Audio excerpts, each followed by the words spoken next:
الحمدللہ والصلاة والسلام علی رسول اللہ۔ کفار کے تہواروں کے لیے تیار کردہ کھانے کھانا جائز نہیں۔ سوال کیا گیا ہے کیا مسلمان کے لیے مشرکوں یا اہل کتاب کے تہواروں کی مناسبت سے تیار کردہ کھانے کھانا اور ان کے تہواروں کی وجہ سے ان کا عطیہ وصول کرنا جائز ہے؟ الجواب بعون اللہ سبحانہ وتعالی۔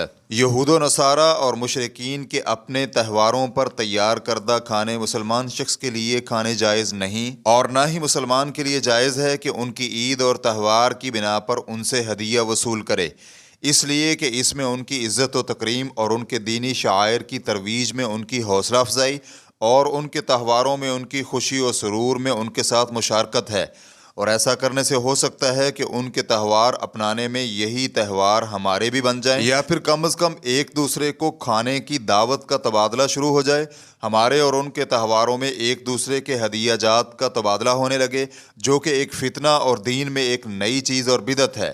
نبی اکرم صلی اللہ علیہ وآلہ وسلم سے صحیح حدیث میں ثابت ہے کہ آپ صلی اللہ علیہ وآلہ وسلم نے فرمایا، جس کسی نے بھی ہمارے اس دین میں کوئی نئی چیز نکالی جو اس میں سے نہیں تو وہ مردود ہے، جیسا کہ ان کے تہواروں کی بنا پر انہیں کسی بھی قسم کا کوئی ہدیہ دینا بھی جائز نہیں ہے۔ ریفرنس کے لیے دیکھیے فتاوی اللجنۃ الدائمۃ للبحوث العلمیۃ والافتاء، جلد نمبر 22 صفحہ نمبر 398۔ واللہ تعالی اعلم۔